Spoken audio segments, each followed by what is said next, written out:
God damn, that stinks.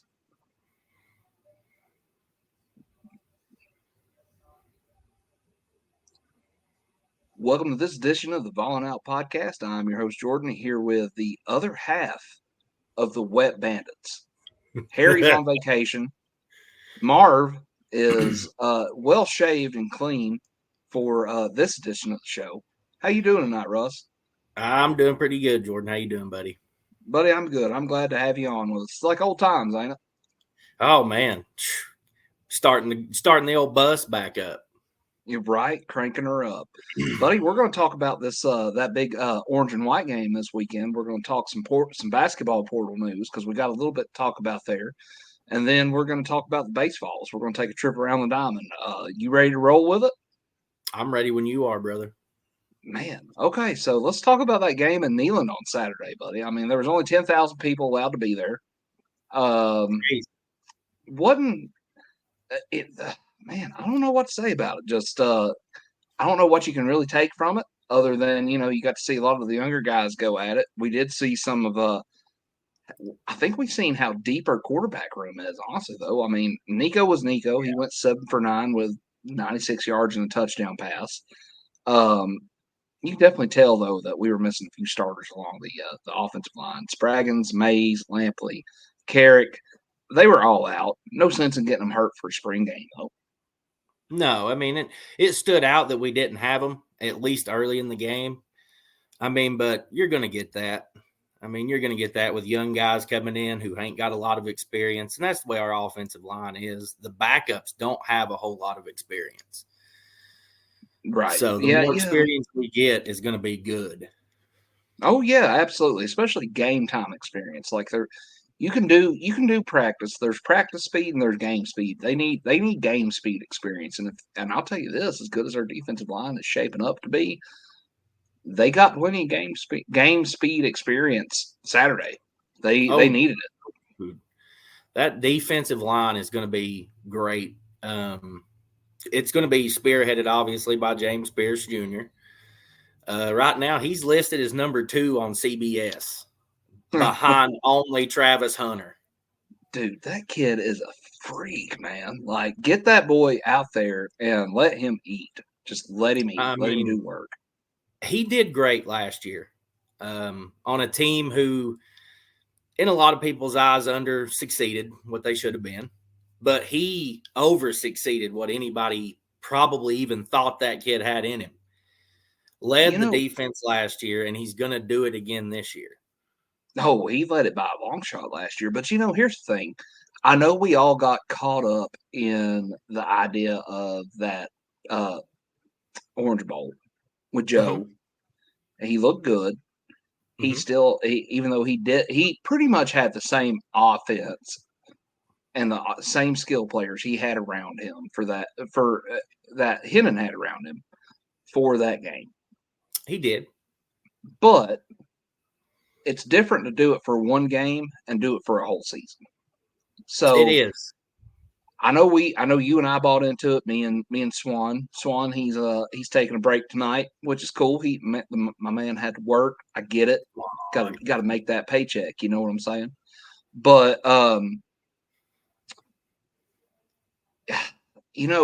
I think a lot of people put a lot of unfair expectations on Joe. We were one of them last year. Joe didn't look awful, but you could tell the offense was not. I don't want to say bad. It wasn't what we thought it would be. It wasn't, and it was disappointing. And I wanted so bad for Joe to succeed last year in this offense. And what I mean by succeed is do better than he did. Maybe get 10 or 11 wins versus 8, 9, where the ceiling was at. We were off, Jordan. Me and you had that ceiling of that team last year at 10 to 11, and they fell way off. The thing about it is, though, man, is I don't feel like we were way off. I feel like, okay, the Florida game, they could have won. They should have won, honestly. If they'd have played good in the first half, they'd have won. The Bama game, different story. They play good in the second half, they win that game. It is what it is, though. I mean, we can't go back. We can't change it. But Right. overall, I would say last year, considering that we were 6-7 year one under hype, and then we go 11-2 technically with the bowl win, and Yeah. then we go 9-4 last year. I'm not mad about it. I'm not mad about it. I don't. That team lost a lot last year with Darnell Wright, Jalen Hyatt, Cedric Tillman, all those guys going on to the NFL. Joe did the Hmm. best he could with what he had. He did. And Nico, Joe did though, the best of what he could do to his ability. I do feel yeah, like Joe give his all for Tennessee at the end of the day. I don't think anybody can question him being a good teammate. I just don't. And if He they do, I wanted like us to succeed. he did. He did. And honestly, I think that's part of why he, outside of, being like, well, I'm going to get ready for the draft, is why he sat out the Citrus Bowl. Hmm. You know, I do too. um, Nico, though, man, Nico was impressive. I mean, in what little we got to see of him. And I'm glad we only got to see a little of him. Me too. But I don't want to show anybody more of him. no, keep the Samoan sensation in the cage. Um, Yes, sir. I want to say this though, man. Gaston Moore looked really good. I mean, Yes. you can't 2 touchdowns. He dropped an absolute dime to Mike Matthews. That kid's going to be a stud. Ooh. Mike Matthews, man, I'm excited to see what we get from him. But you're right, that pass, dude. I mean, he Gadson Moore's smashed got it a and ran. he's got a pretty arc on his pass. I'll say it right now, dude. I think Gaston could start for half the teams in the SEC right now. I mean, Gadson's one of those guys, man, that if, by some hook or crook, Nico goes down with an injury, I hope that doesn't happen. But if he does, I mean, I think we're in good hands. I think the QB room's stacked. I mean, It it is. goes beyond Gadson Moore, but It is. Gadson Moore really showed why he should be second on the depth chart. Well, Gaston, he had a couple touchdowns. Then you got Merklinger. We had Boogie on a while back, Boogie Bentley, and he was like, I like where the quarterback room is at because Merklinger is a competitor at the end of the day. He showed Yep. it. He showed it Saturday. He had a 26-yard touchdown run, and the spring game. It's one of those deals. You get touched, you're down, especially if you're a quarterback. He didn't get touched, No, so that you can look 26-yard at it. scramble was nice. You can look at it and be like, "Hey, kid's got some wheels," or our back seven needs to speed it up a little bit. But either way, it was still a nice play. I'm going to say this though: defense looked really stout, looked really solid. Granted, I get it. It's a spring game, but that's the thing. If we want to be true playoff contenders to make a deep playoff run, with the expansion of 12 teams this year, that defense is going to have to come to play every week. And they looked really good.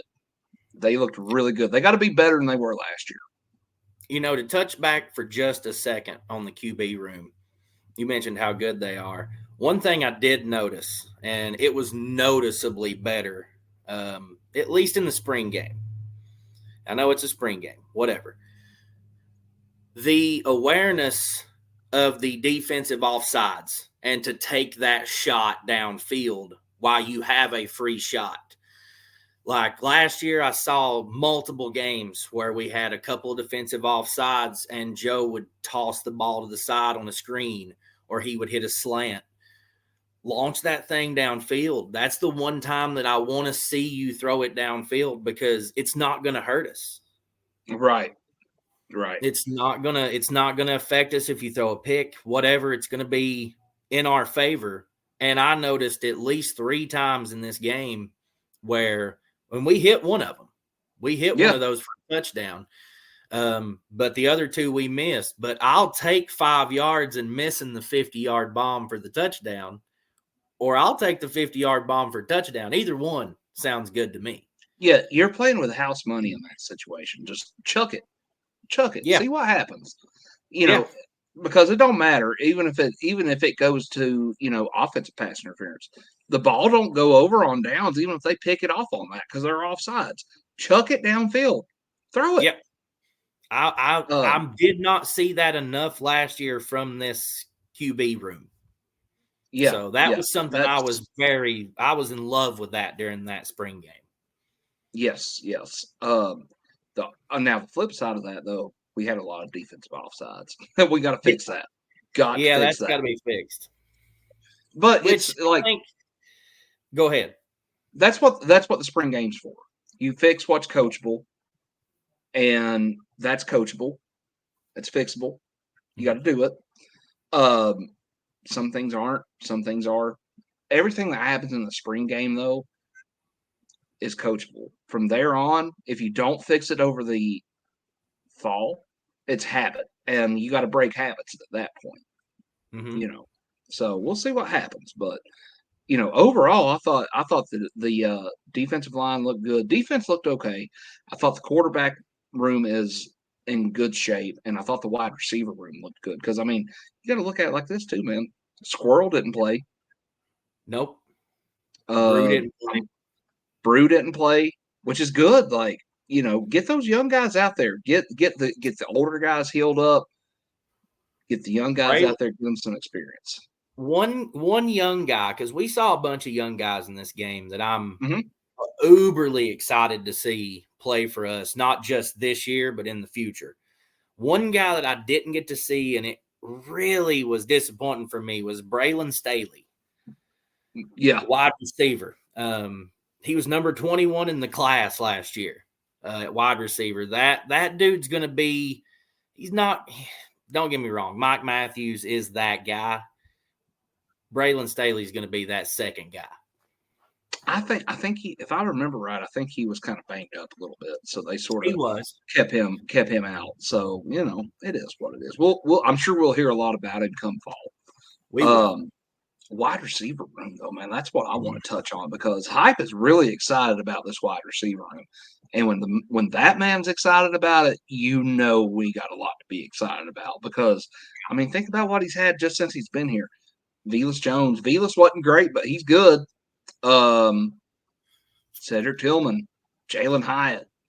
It's crazy, man. Like we're stacked on offense. I want to say it. I'm gonna say it.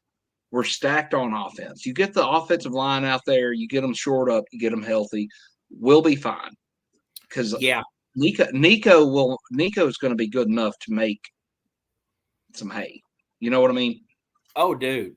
The offense is the least of my worries. I think the biggest worry for me on this entire team might be the back seven on defense. Yeah. Everywhere else, I think we're going to be fine. If we can solidify that back seven, that's something you and I are talking about right now. That's something I've had a buddy of mine that listens to us. His name's Dale. Shout out big old Dale.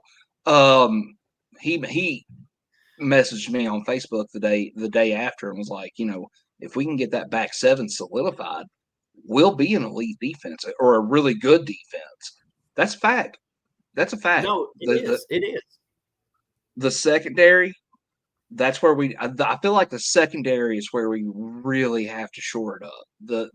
The linebacker position, man, they're there, they're good. The talent's there, the speed's there. You can't coach speed. It's there, I think.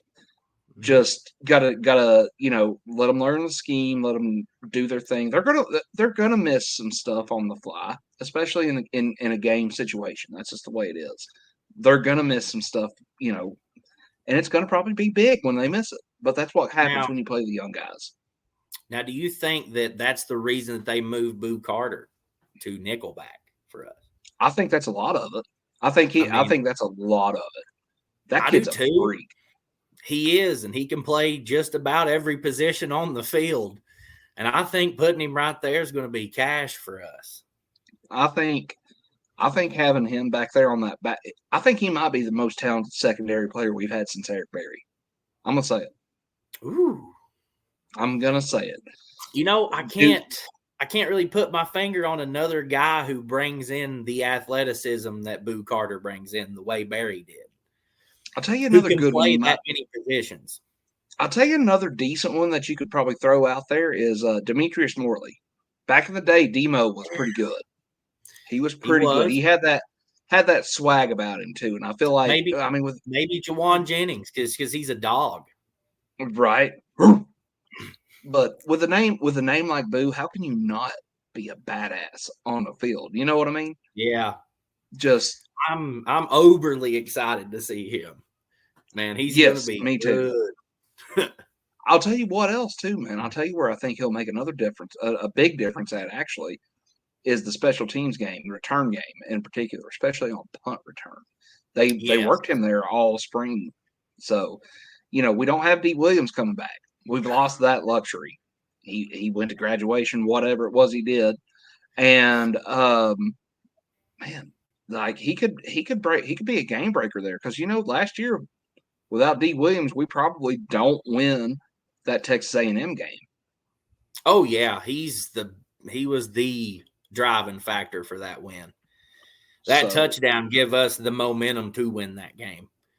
that touchdown won us the game, It honestly. technically did. It gave us enough points to win the game, but it drove us through the rest of that game. I mean, D Williams was that guy in that game.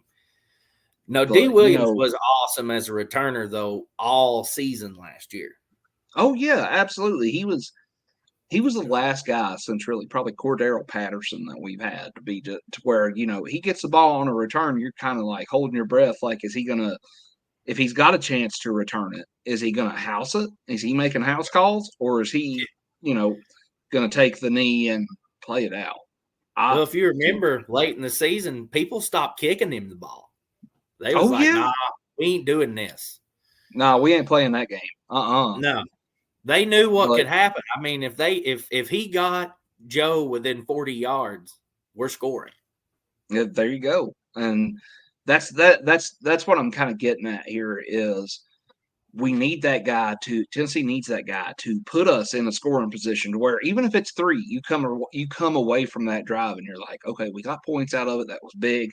3's better than nothing. You got to do what you got to do with it. Yep, Obviously, we want 6, but we do. there's the thing. I will say this though. Going back to Citrus Bowl, Nico is a good runner. I want to see Nico bulk up a little bit and be able to run, and not feel like, oh God, he's going to blow out a knee when he's running. You know what I mean? Like I No want AC to out there. avoid that, but at the same time, it's like, well, you got to catch him to blow out a knee.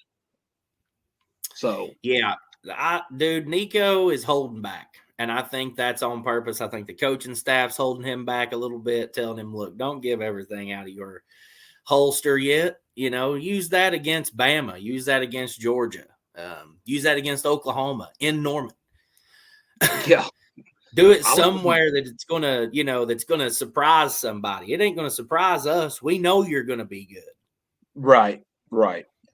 The schedule this year, man, we'll dive into that some more over the summer, but the schedule this year, buddy, it's pretty savage starting with that Oklahoma game. But it's okay. I'll give you a fun stat on that schedule.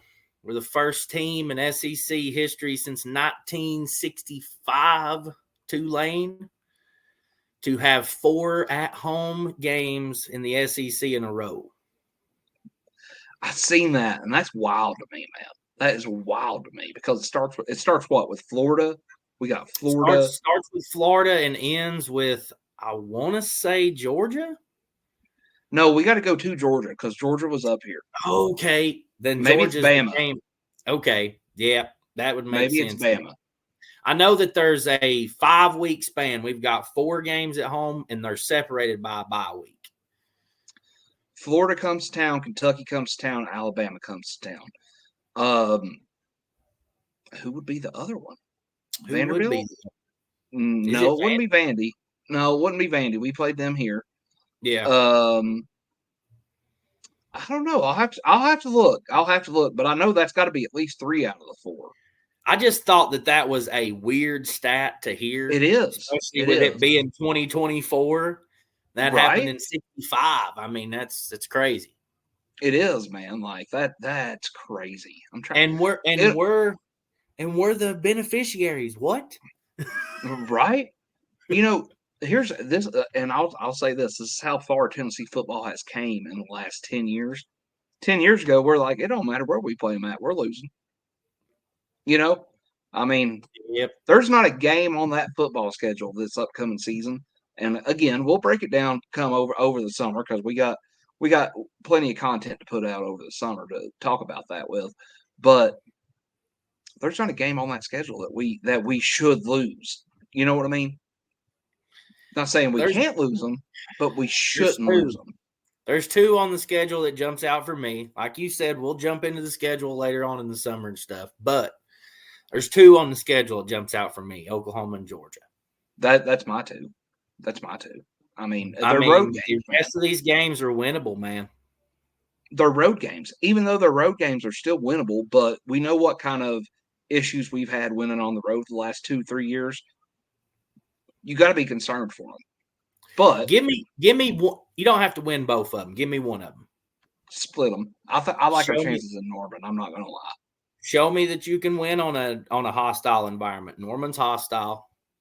We all know Sanford's hostile. They brought it last time. They brought it. Absolutely. Eric Ainge. That being said, I do want to shout out a couple of the younger dudes on defense though, man. Edwin Spiller, freshman. He's a freshman.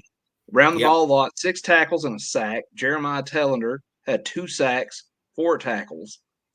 And man, I want to say this. I think one of the big steps, of course, we already knew we were probably going to have one, but one of the big steps in becoming an elite defense is having an elite pass rush. I think we may have it. If nothing else, we'll have a deep pass rush. You know what I mean? I'm excited to see if Edwin Spiller does the things that he did in this game and is around the ball as much as he was in this game against SEC opponents, along with James Pierce Jr. This defense is going to be dangerous in the front, at least the front 4, if not the front 7. Yeah, well, we've got a lot of people coming back along the defensive line too, so it's going to be a fun year. I think. I really do think it's going to be a fun year. We probably won't know much. Amari Thomas. Yeah. We've got the defensive line. I think that's why everybody's like, well, the back 7. The defensive line is short up. Mm-hmm. It's just a matter of performing. The back 7, we don't know a lot about them. They're young, and that's fine. They're young for a reason because the coaching staff sent most of the secondary packing last year because they sucked high and tit. Mm-hmm. But what do you do? Like that's what we're going to go to battle with who we got, and who we got's who we've got. Plain and simple. Well, you throw enough new paint at the wall, something's going to stick, Jordan. Absolutely. And surely one of these young talents that we brought in, guys that we've mentioned on this podcast tonight, are going to make a difference. They have to. Maybe not everybody, but somebody will. It's one of those things, man. The same guy don't have to do it every Saturday. But nope. Just make a team effort. There's no I in team. There is an M and an E for somebody gets to be a smart mouth. But I'll do it. By God, there's a me. But you know what I mean. It's very team. Absolutely. Most definitely. Absolutely. One guy's not going to make a team, but one guy can break a team. We know that. We've seen it. That being said, though, one thing I do want to say about the offensive line before we kind of go into our debate segment that I've got planned for us here. Even with 4 starters out, man, the offensive line seemed to do really well run blocking. They opened up a few holes, and maybe it was due to talent. D. Samp and Bishop, they're going to be good backs. We still haven't seen a whole lot of Cam Selden. He's kind of banged up. We got Peyton Lewis, 4-star running back coming in. It's going to be fun, man. That running back room is loaded. Yeah, we've got a good running back room. I enjoy it. I enjoy the running back room, which Dylan Sampson, I've been praising him since he was a freshman. So I'm excited to see him get to lead this backfield. Yes. And here's a fun stat. Everybody who isn't a Tennessee fan, who doesn't watch us every Saturday, they'll look at the stat book, and we're a passing team, right, Jordan? Right. We're a passing team. We have 2,500 rushing yards in the last 3 seasons under Heupel each season. That's at 2,500 least, or more. That's at least 2,500 yards or more in the last 3 seasons since Hop took over. and the passing yards is not far ahead of that. They're balanced. Dude, it's honestly, he runs the ball more than he passes. The only reason the passing stat is so crazy is because we have such an open play from running the ball. Right. You brought that up. I'm gonna bring this up too. I seen a list. ESPN put a list out of their top 25 college football coaches. Heupel didn't even receive a single vote for the top 25. Wow. Yeah. Disrespect. Dude, look, I'm not one that's going to sit here and toot our guy's horn, toot all day long. I'm not going to say Heupel's the best coach in the league or even in the SEC, because I firmly believe there's probably 2 guys that's ahead of him. But I'm telling you right now, Hop's not that far off. Look at what he's done for us as a university. We had guys in here. We used to be a blue blood of college football, Jordan. And we've had guys come in here and almost wreck this program because they don't know how to run it. Yeah. This guy's worst season to this point is 7 wins. What do you do? What do you do? Like, let them keep sleeping on him. Their biggest thing is they say his offense is a gimmick. If it's a gimmick, stop us. 40 points a game is a gimmick? Stop you us. That's it in 3 seasons. That's what I'm saying. There's been one team that's been able to stop it, and it's been Georgia. That's it. Georgia. Granted, that's the one team you've got to. That's the one team you've got to get past. I think Hype will figure out a way how to do it eventually. I do. I hope it's this year, but we'll see. It takes years of recruiting. It takes matching what they have to back up the things that they start. They're starting 5-star guys, and they backing them up with 5-star guys. Exactly. It's hard to mess with that kind of depth until you have that kind of depth. And then it becomes a scheme game.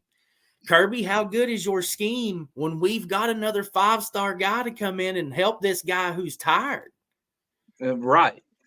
It's that blew my mind. I seen that and I'm like, how does he not receive a single vote when you've got guys like Kiffin? Please tell me Shane Beamer didn't get a vote. I didn't see it, but I want to say I didn't really look that far into it. I just kind of skimmed over it enough to see that Josh Heupel didn't get one, and it's like, dude, y'all kidding me? I would almost bet you money Beamer got one though. If he did, that's a shame. You're not going to tell me he's better than Hop. No. So that being said, I'm going to pose a question to you. Do the spring games really matter?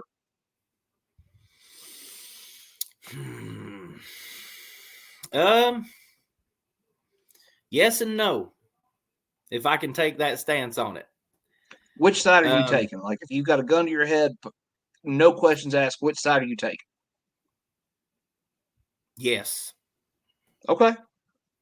All right. Yes. Why do you feel like they matter, though? That's my question. The more reps you can get in, especially with the younger guys, like we've mentioned tonight, the more reps you get in with those guys, whether it's in front of 10,000 fans or whether it's in front of 100,000 fans, whether it's an orange and white game or whether it's, an open practice at that point, because that's pretty much what this spring game was an open practice.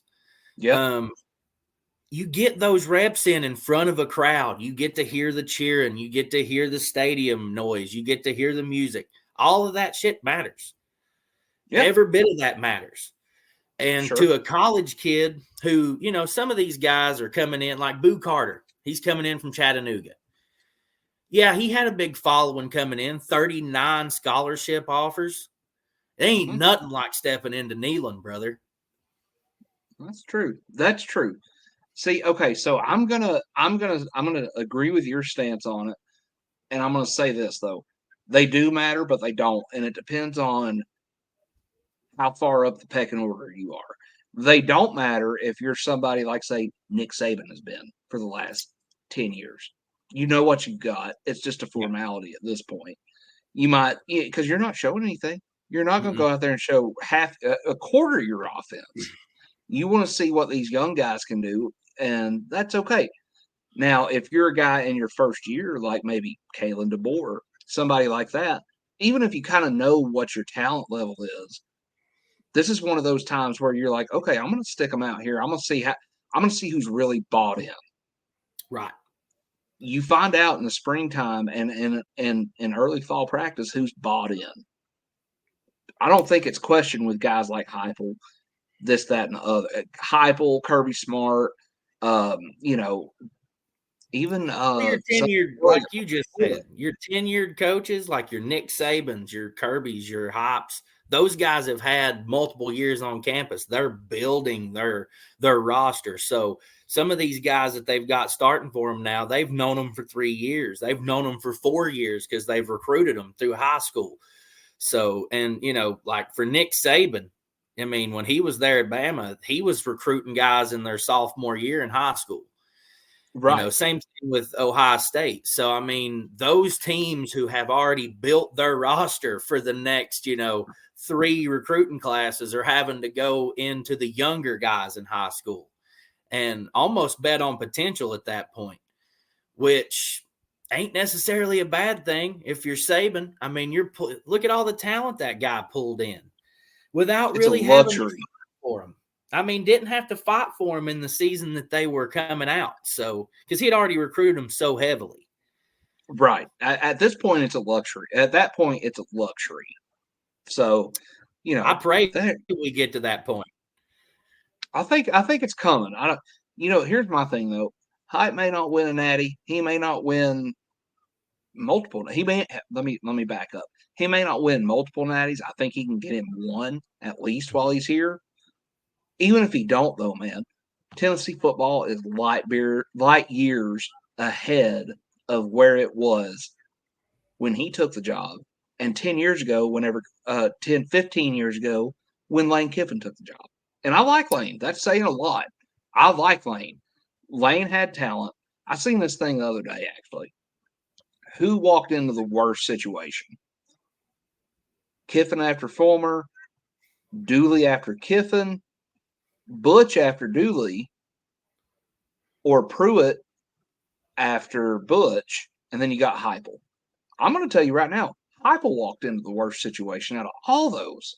Easily. The dude who walked into the best situation was Lane Kiffin. Yeah. Fulmer had 2 bad seasons, and that kicked him out. I mean, that dude was winning 10 games a year. And we shifted Fulmer out for a hot dog and a handshake and Lane Kiffin. And he came into a pretty decent situation. He made Crompton better than he should have been. Kiffin had talent. Great on that guy for being able to run an offense fantastically. And he had a great defensive player in Eric Berry playing for him too. Future all-NFL player and a Hall of Famer. So, that's, to me, Kiffin walks into the best situation. It's hands down. Hype walks into the worst situation. Look at that slew bed load of trash that fell. That's what I was saying. Kiffin had Phil. He got complacent, but Phil didn't not recruit well. He had talent there towards the end of his tenure. He just didn't develop it like he should have. Kiffin developed that talent into what Phil could have. And when I say that, I mean it in the sense of Phil already had his big guys there.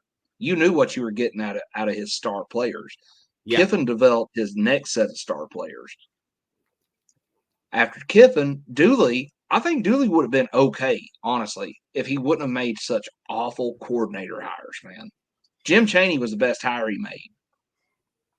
Sal Sunseri screwed that man, screwed the pooch, buddy. I mean, no. Like, everybody was scoring on his defense. I'm going to be honest with you, man. I think that Dooley benefited from having a fantastic player like Tyler Bray here. And Tyler Bray would have won way more games with a guy like Lane Kiffin. Oh, absolutely. Absolutely, because Tyler could sling it, son. I mean, Tyler Bray he's one of the more underrated and under talked about QBs in Tennessee history. Done a Dude, he lot could for us sling it. here. And I mean, I'm pretty sure he owns the passing yards record for a single game for us. If I'm not mistaken. Maybe. I'll have He to look come at that close to it too. if he didn't break it. He came close to it that day. But anyway, hands down, it's Hop walking into a crappy situation. Oh, I mean, absolutely. Walking in after Pruitt? Well, okay, so here's where I was going with all this. Dooley comes in after Kiffin. Kiffin left us in just an absolute shit show. Okay, let's just call it what it is. Yeah. Then after Dooley, here comes Bujo. But Bujo done well. He done well enough to kind of stabilize things for a little while. I mean, granted, he went 4-8 though. You don't do that here at your job. He left it in a decent situation, besides not having offensive linemen. Right. And then, you got Coach Cornbread coming in here, and dude don't know what asparagus is. We're going to move forward. No, we didn't move forward. We moved back. Okay. Don't hand me that. Don't hand me that. You might have moved forward in the drive-through line, getting your McDonald's bag to put your cash in, and you still sucked. You still suck. That's the problem. Trash. That man cleaning toilets is too good for him. I'm just saying. I'm gonna say it right now. How Cleaning toilets at the restaurant is better than any job he's got for him. Like, that's almost too good for him. How you gonna pay to win games and lose? I don't know. Maybe we can get Jeremy Pruitt on here. Somebody add him. I want him on here. Full interview. So we'll ask the hard-hitting questions. Oh, you dang right. Like, Jeremy, how much do you enjoy asparagus? How much money did you hand out? To the dime. I need an itemized receipt, sir. How'd Sue and us go for you? Bill. That being said, though, buddy, so we've had some movement on the basketball transfer portal front. Nice. Darlington Dubar. I seen that. Both him and the kid from Belmont. The kid from Belmont, his name escapes me at the moment. Oh, man. Both of them, though, we're on campus this weekend for the Orange and White game. Mm-hmm. Dubar committed, though. He's here. He's a ball. Him, and here's the thing about him, though. Him and fellow Vol target Chaz Lanier, top 4 in offensive in the country in offensive efficiency last year. The only ones ahead of him, other ones in the top 4, I can't remember the other guy, but the other one was Zach Edey.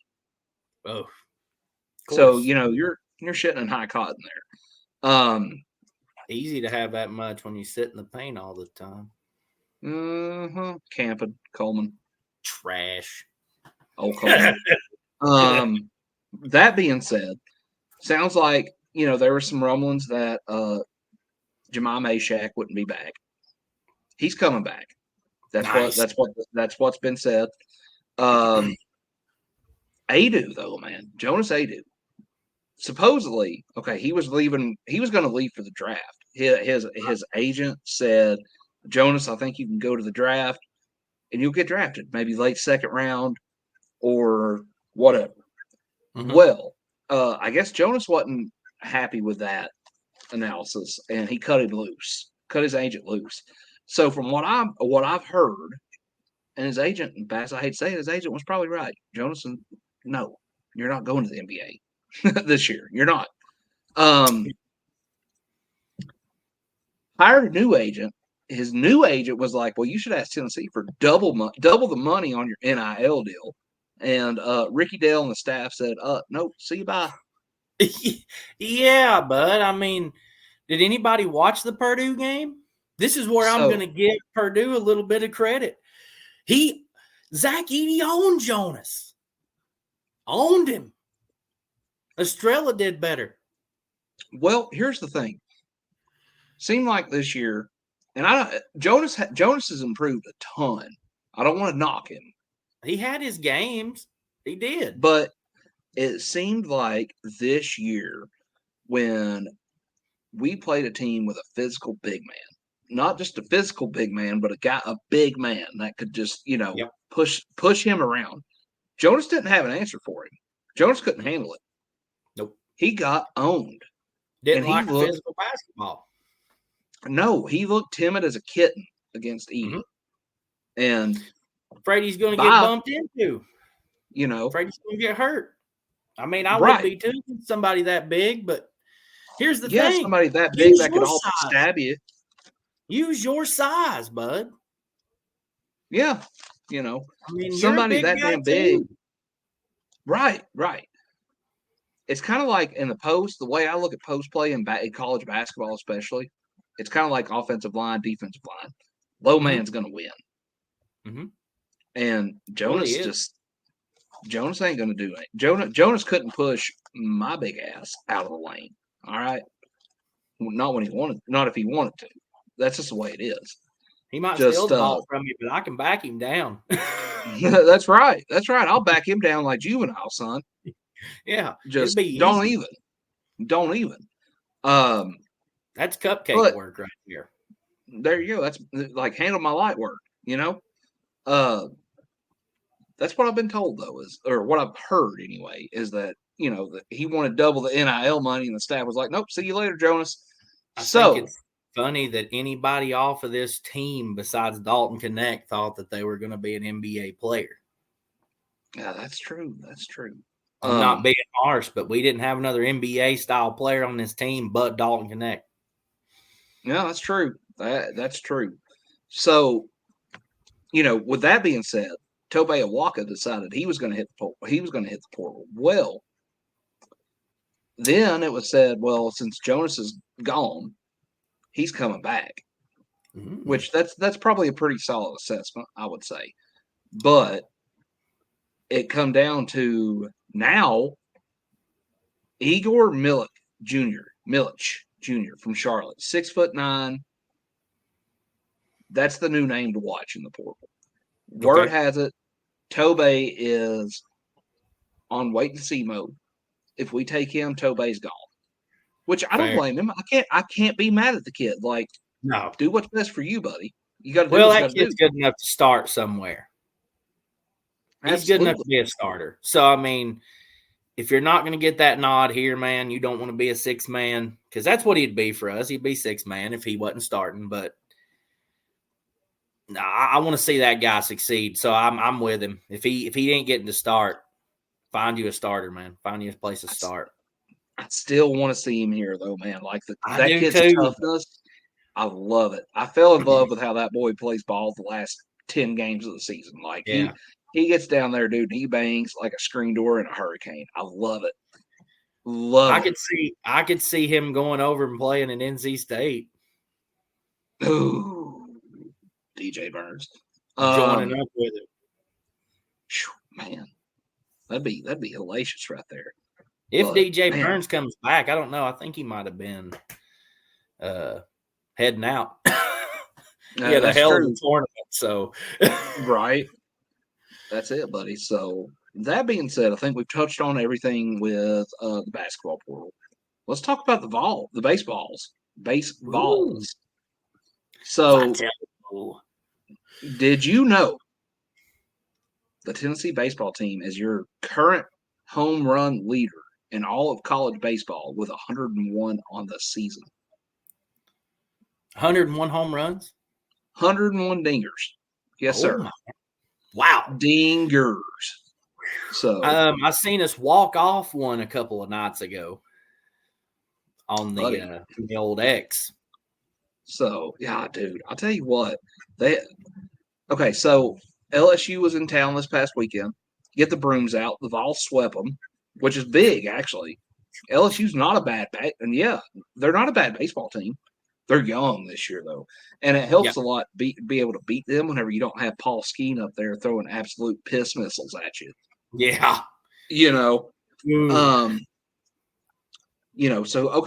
So Friday they go in, they win the game 6-3. And Kirby Connell, fear of the stash, surpassed Redmond Walsh for most game appearances with 105. Nice. Kim Caldwell, new Lady Vols coach, throws out the first pitch in front of a record crowd of 5,901.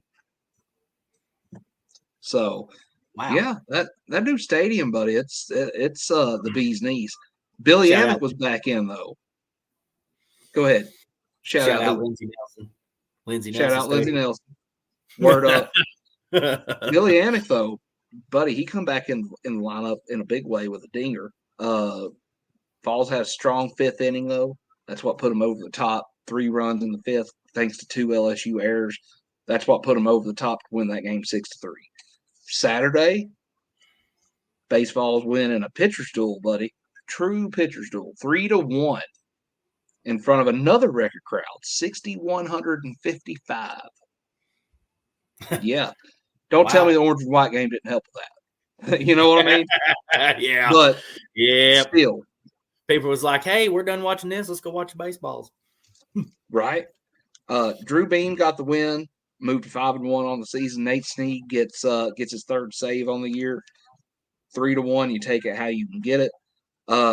Previous attendance record. This is a fun fact. Previous attendance record was 5,086. That record has already been broken 13 times this season. Don't tell us Vol fans don't show up and show out. Vitello, son. I mean, he has changed the culture for the baseball team. We've been saying it for years, but I mean, he just keeps breaking records, so we keep saying it. He's like DJ Khaled, man. All he does is win. Then we go to Sunday. Vols win 8-4. Get the brooms out, baby. Sweep them. And our very own Dalton Connect throws out the first pitch for that one. I'm going to miss him. Oh, buddy, I think we all are. Christian Moore gets 2 homers. Blake Burke with 1. Both tied career home run record for a single season. Or no, career home run record, I'm sorry, with 42. Nice. Both of those guys have 42 dingers on them. So 2 dudes with 42? 2 with 42. Golly, son. What is going on? What's in the water? What's in the water? But I mean, AJ Causey. We wasn't a home run team last year. We were, but we weren't. If that makes sense. This year it's all about the long ball. There's no small ball in Knoxville. That's crazy.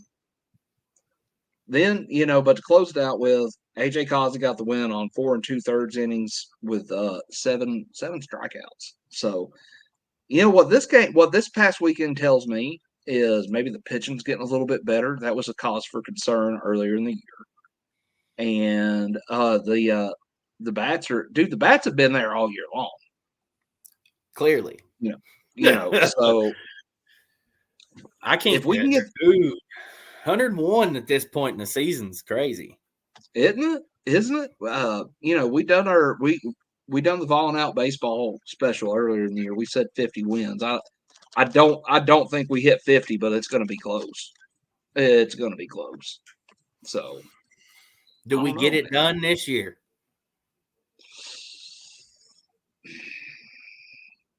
Probably not. I mean, I hate to say it. That's a BBS in me. Yeah, I know. Syndrome. I don't want to get my hopes up. It's like I didn't say we was going to win the NCAA tournament. Look what happened. It's like Otis Driftwood said in Devil's Rejects. I always keep my expectations low, so I'm never disappointed. Yep. Oh man.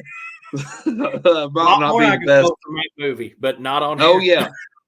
Not on here. PG-13 on here. Need to watch those movies out there if you haven't, though. They're good. Right. Buddy. That being said, I think we've touched on just a little bit of everything we wanted to tonight. You ready to put a bow on it? We can put a bow on it. Let's put a big orange bow on it. We'll end it how we usually end it. Go damn Vols. Go damn Vols, brother. Yes, sir.